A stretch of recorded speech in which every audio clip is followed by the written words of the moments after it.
everyone, this is Undaunted Reactions. I'm back. This is Ted Dino. Thank you for watching the first part of the program, of this particular program, Jessica Soho's program, and my comments on that. This one will be a little bit more granular.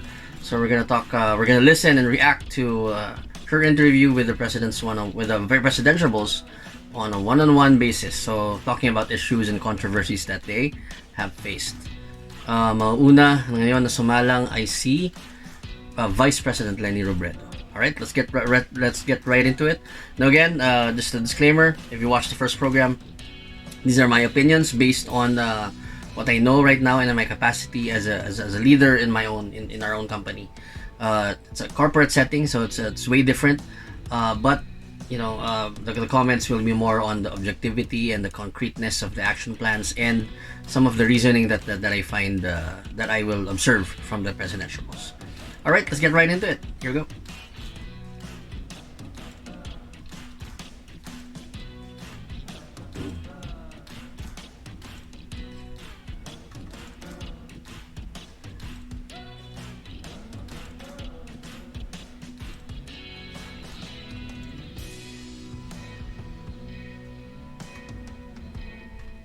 45 seconds ang bawat tanong. May kalakip din pong follow-up question na sasagutin naman nila in 30 seconds. Ang sasalang si Vice President Leni Robredo. Noong 2017, sinabi po ninyo na maaaring nakapanlulumo ang sitwasyon ng inyong partido, ang Liberal Party, and, quote-unquote, it's time to work, it's time to rebuild the party. Pero ngayon, hindi ba parang inabandona ninyo ang Liberal Party when you declared yourself as an independent candidate sa pagtakbo sa Mayo? Hindi ako umalis ng Liberal Party, Jessica. Hindi ako umalis ng Liberal Party, pero kaya ako nagkandidato as independent kasi gusto naming hindi ilimita sa partido namin yung makakasama sa labang ito. By running independent, we hope to convey the message that we are open to everyone, even those not belonging to the party. So sa akin, Liberal Party member pa din ako, pero kumakandidato ako as an independent, not as a Liberal Party member. Sa kasaysayan, wala pa pong independent candidate na nanalo for president. Sa tingin po ninyo, mababago nyo ito? Ako, there is always a first time. Alright, just on that first question, first of all, the questions will be more on the controversies that each candidate has faced. Now, Vice President Leni, based on my observation in social media, my network, basically the network of friends that I have, of both professionals and personal acquaintances, and people that I've known in my past work, past educational institutions that I've studied in. It's quite well, it's not surprising, but I did find that a lot of them actually idolize Leni and want her to be their president. A lot of the so don't get me wrong, PBM is definitely on top, even in the Facebook surveys. But a lot of the friends I know and respect, and people that I know are really good, actually advocate for her. So let's see. I don't know much about Leni as well. I know that she's the wife of the Jesse Robredo, who was really very good in a stint with Naga, and he was also really good in during Pinoy's administration. But that doesn't always translate that if your husband is good, the wife is good, and so on and so forth. And I know the work that she's done, but so far, what I know is that Leni, when she talks naturally. She doesn't care if people will like her answer or not. She's that natural of a person for me. That's the impression that I have of her. Yung sa akin, tingin ko nga, baka fresh start ito para sa bansa natin. Na yung uupo na presidente ay presidente hindi lang nanggaling sa isang partido, pero presidenteng bukas sa kahit anong partido. Kaya ito, Jessica, maraming firsts na nangyayari ngayon. Maraming firsts. And that's something that will be unprecedented as well. It's the first. It's true. What she's saying. Rarely does do politicians, especially up there in the upper ranks, who actually honor opinion or action outside of their political parties, and that's sad. It's sad, but if that happens, of course, here and there we have some folks who have some leaders, country leaders who are actually who don't who see beyond the parties. But in this case, she's actually right. A lot of them actually, it doesn't matter sometimes whether people are right or wrong, as long as it's in their same party, and that's very sad. Nangyayari, pero yung mensaheng gusto nating i-convey na bukas tayo para sa lahat, papakinggan lahat kahit hindi ka partido. Ganun naman ako sa lahat na eleksyon na pinasukan ko. Pagkatapos ng kampanya, tapos na yung politika, trabaho na, kabahagi na yung lahat, papakinggan yung lahat. May mga patutsyada na you failed to unite the opposition. Hindi nyo raw napag-isa ang ibang mga kandidato. Parang failure ho ba ito on your part as a leader? Ako, aaminin ko sa'yo, Jessica, frustrated ako nung hindi nangyari. Frustrated ako kasi iniisip ko, ito sana yung best chance for us to unite under one candidate. Pero kung hindi siya nangyari at ultimately kumandidato ako, ang dami nangyari after that na maraming mga sumali sa aming grupo na hindi naman kasali sa aming partido. Gusto sabihin, kahit hindi ko siguro yun na unite, yung mga presidential contenders, naging successful tayo in uniting so many different groups na non-politicians. At ito ay nagbibigay sa atin ng inspirasyon kahit yung mga politicians sa kabahagi natin sa kampanya ngayon, iba-ibang partido din yung pinanggalingan. At this point ho ba, That's really the problem with our electoral system. It's multi-party, and that's very difficult even for the voters. And normally you get a president out of plurality, not majority, because you have so many candidates. And you can just imagine, there were lots of presidential elections where there were really, really good ones. But it's just sad that they can't unite. And in this case, it's very difficult because it's not mandated. Unlike in the US, bipartisan, where you can only have maybe just two and maybe just one independent, but two major political parties. That actually would cause, after the election day, division, because you can't have a president who actually got the majority votes. Maybe the plurality of votes, where it's 20%, the others are just 20%, 10%, 15%, but not really a great majority, and that's very difficult. And in this case, I don't think it's really on her. It's not her failure. It's very difficult to unite, especially if you have so many options open based on our constitution. Posible nang magkaroon pa ng unification among all the other candidates? Mas mahirap ngayon na nakapag-file na kami kasi invested na yung lahat. Marami ng supporters na invested, pero hindi imposible. Sana magkaroon pa din ng pagkakataon na yung opportunity to unite ay mag-grab namin. Pero I would have to admit na it will be more difficult now than before the filing. Close to impossible. Matagal niyong pinag-isipan bago kayo nagdesisyon na tumakbo for president. Sinabi niyo rin noon na kung kayo ang pipiliing kandidato ng United Opposition, tatakbo kayo. Pero kalaunan, sinabi niyo rin na basta laban kay Bongbong Marcos ay lalaban kayo. Kaya tuloy ang puna sa inyo, kaya lang kayo tumakbo ay para labanan si Marcos, na para bang yun ang inyong primary motivation for running. Hindi yun yung primary. I love the way Jessica phrases it. If she phrases it that it's not her opinion, I don't necessarily agree with this. But here's what they're saying, and she words it very carefully. The people who prepared the questionnaires are good in terms of there's a safe harbor. It's strong, but it doesn't come across as opinionated. There's data to it. May resibo, kumbaga, especially when they show screenshots of whatever the candidate has declared before or announced before. It's a good groundwork from the production team of this. Primary motivation, pero that is one of the factors that helped me decide to run. Pero ito kasi, naalala naman natin, merong isang bayan, merong isang multisectoral na pagkakaisa ng mga iba't ibang grupo, na ito, sumailalim tayo sa proseso, and yung commitment ko doon, na kung ako yung napili ay kakandidato ako, pag hindi ako napili, kung sino yung napili ng grupo ay susuportahan ko yung kanilang choice.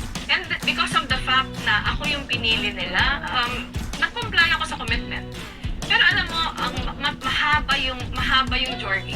Pero I think I made the right decision. Napaka-polarized ng ating lipunan. hati-hati, hindi magkaisa noon hanggang ngayon.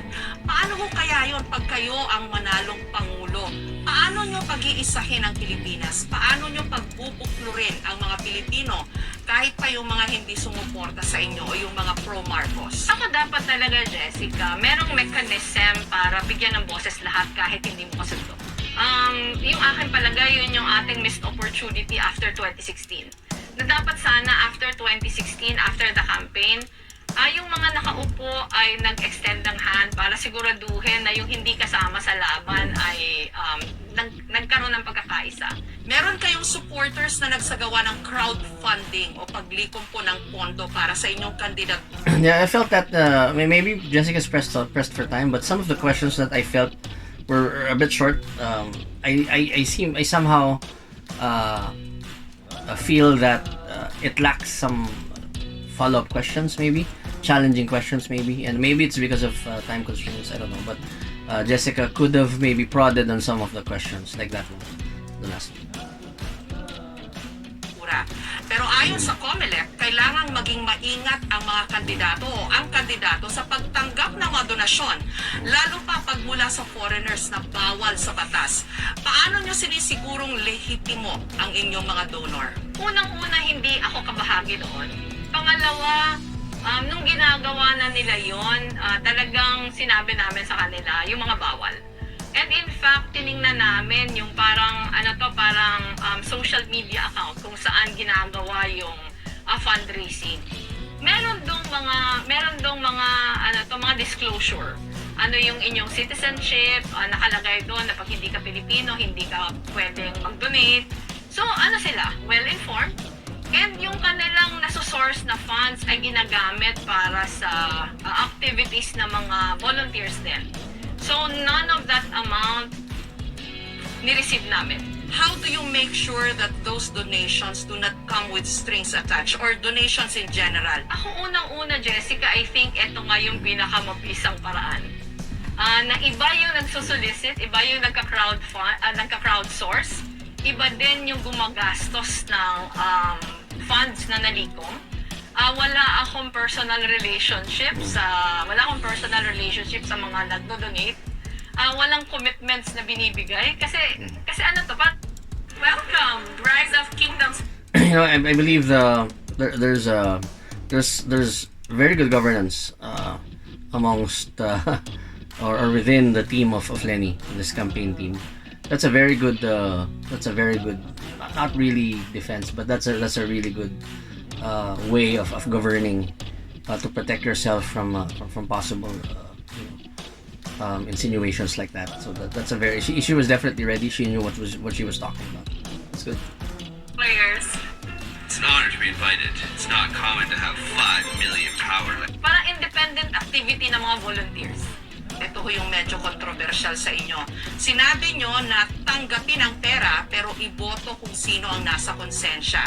Kalaunan nilinaw nyo yon at sinabing hindi kayo pabor sa vote buying pero dapat bukas ang mata natin sa realities on the ground. Exact quote ho yun sa inyo. Sinabi nyo rin na hindi maayos ang pag-implement ng regulations sa vote buying.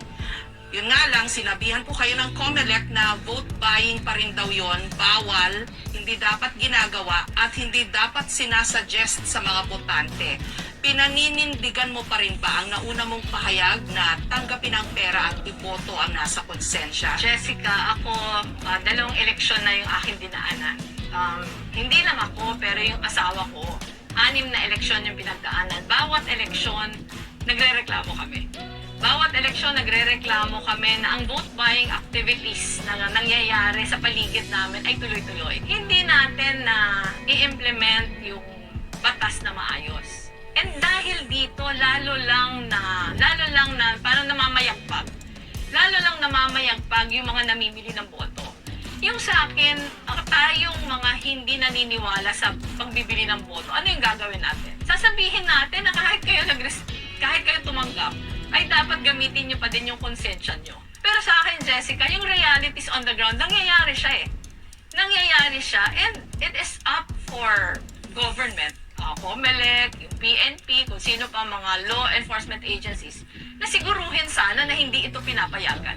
Kung ikaw ang Right. I think she was asking another line of questioning. Another answer that I felt needed a follow-up. But to Leni's point, real talk. Si Leni, definitely real talk, no? She's very practical. Although, here's the thing. It's a practical idea, right? Like, for example, okay, vote buying, it's happening, but nobody really follows you they say there are observers that are also paid from the vote buyers organization that really watch if who did you write. I doubt they're gonna be that detailed. So really there's a chance that okay, accept the money, bahala ka, but I will vote for my real choice, right? And that's true, and that's practical, and I'd say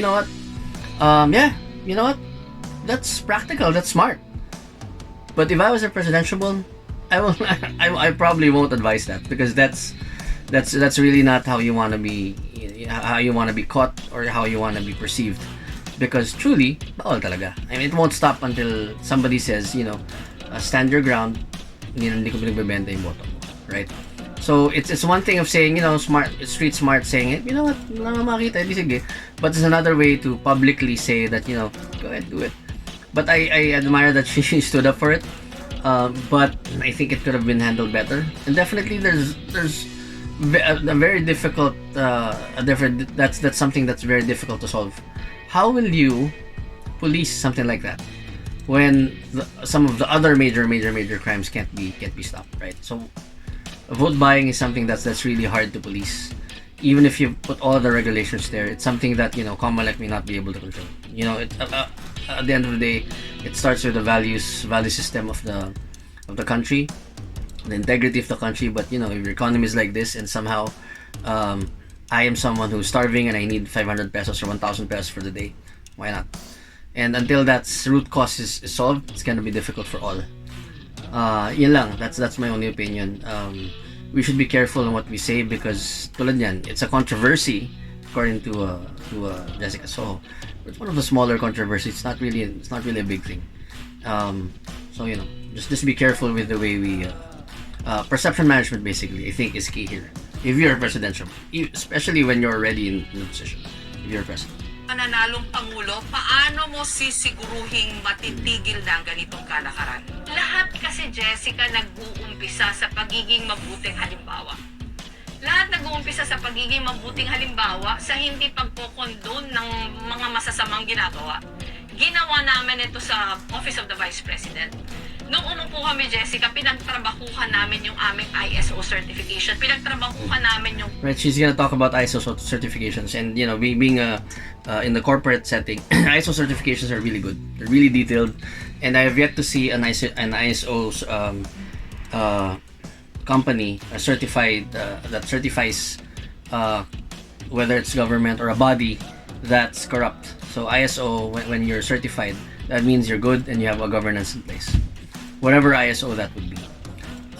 It's just that the question, I think, was not directly answered. She'll go on with ISO, and that's a good plan.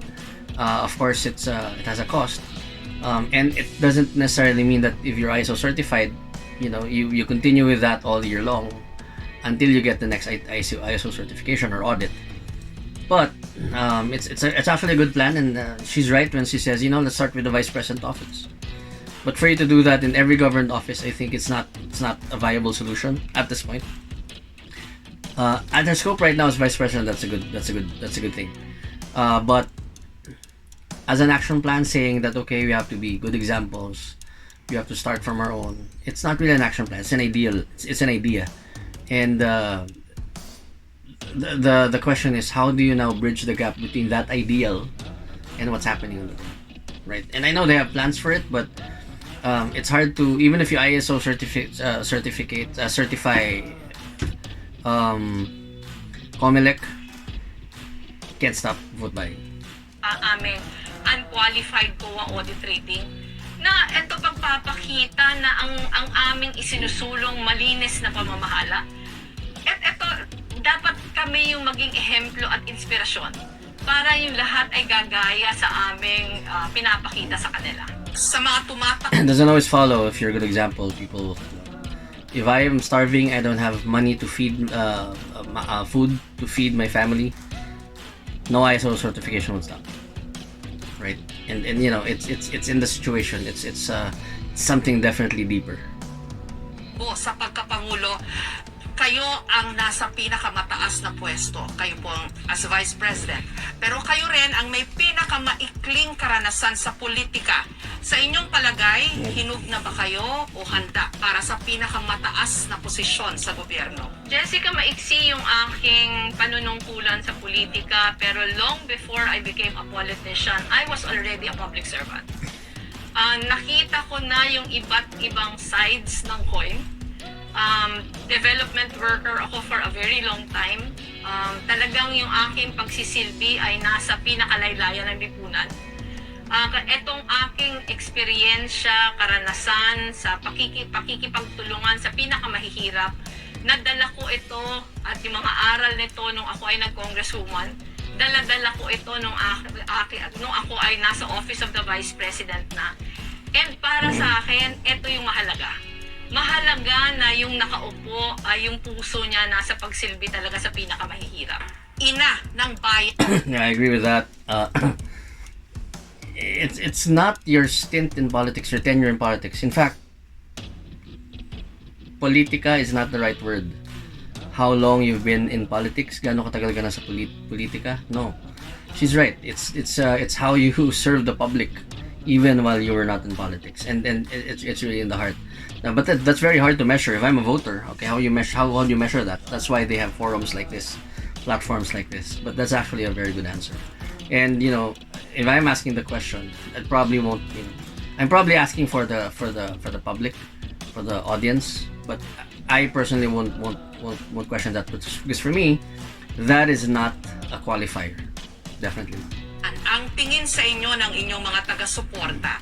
Pero may mga nagsasabi at naniniwala na ang kailangan daw ng bansang katulad ng Pilipinas ay pangulong may kamay na bakal. Ano pong reaction nyo rito? Ako depende sa kung paano mo dinedefine ang kamay na bakal. Kung ang kamay na bakal, pagpapakita ng katapangan, at in many stages in my being a Vice President, Jessica, pinakita ko to. Unang-una, nung ako ay tinanggal bilang HUD chairman, pinagpatuloy ko yung advokasya. Walang pagkatakot na sabihin yung mga nararamdaman kahit yun ay ikakagalit sa akin ng mga namumuno. Nung in-offer sa akin yung ICAD, ay tinanggap ko yun, knowing for a fact na parang pumapasok ako sa Lion's Den. Kung katapangan lang naman yung pag-uusapan, Jessica, in many stages of my life, pinakita ko ito. Nawalan ako ng asawa, lumaban ako. Nung kumandidato ako bilang congresswoman, kalaban ko, isa sa pinakamatinding political dynasties sa lugar namin, pero lumaban ako. Nung lumaban ako bilang vice president, baguhan ako, kalaban ko, lahat, senador na nakaupo, lahat lalaki, ako lang yung babae, pero nagtagumpay ako. So kung katapangan lang naman, hindi ito nakikita sa gender. Nakikita ito kung paano ka nagdidesisyon sa maraming aspekto ng iyong buhay. Yeah, in fact, the question I don't think alluded to the gender. I don't think it alluded to the gender. She opened it because she's the female, the only female presidential. So yeah, good use of that, but that's not really what the question was about. You can be a woman and have kamay na bakal, right? But I think what kamay na bakal actually meant is not really the katapangan. Miriam was very brave, but she did not have kamay na bakal. She was not known for kamay na bakal. Kamay na bakal, we're looking at Duterte, Marcos, maybe Ping Lacson.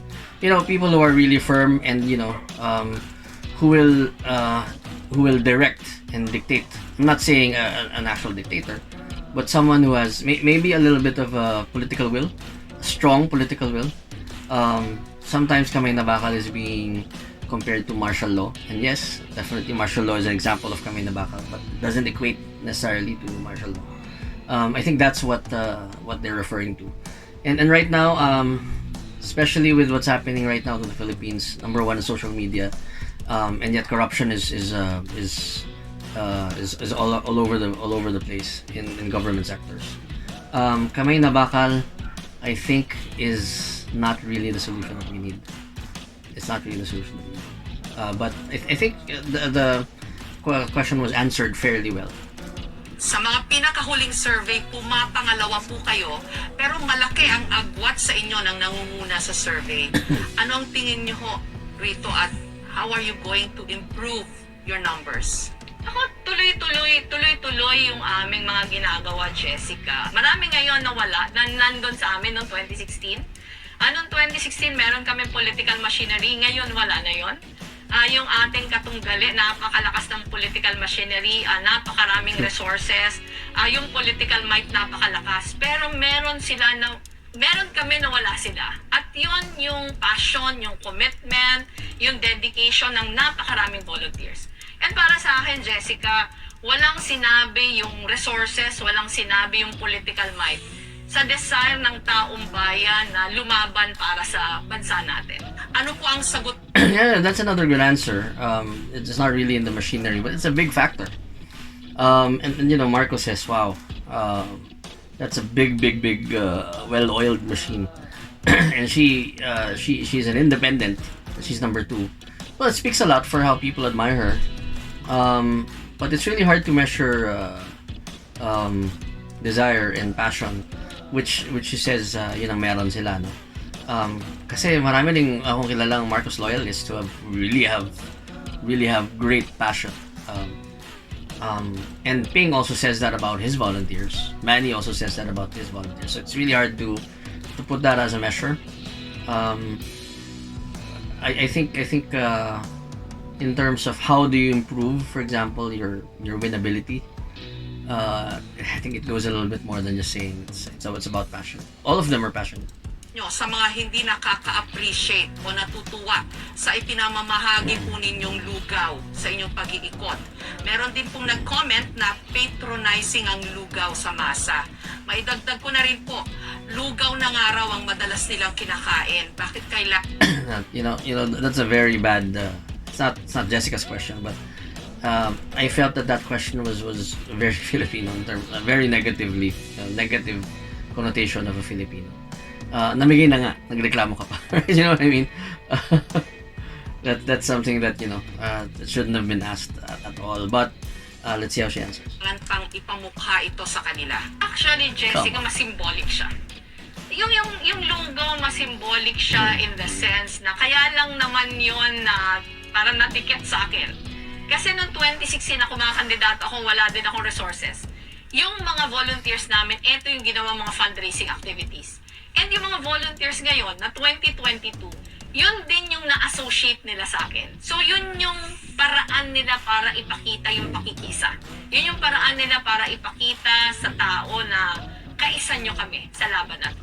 Malinaw na kahirapan ang isa sa pinakamalaking problema po ng ating bansa. At sa listahan ng pinakamahihirap na rehiyon, maraming pamilya ang nagmumula sa Region 5, kabilang na ang inyong probinsya na Camarines Sur.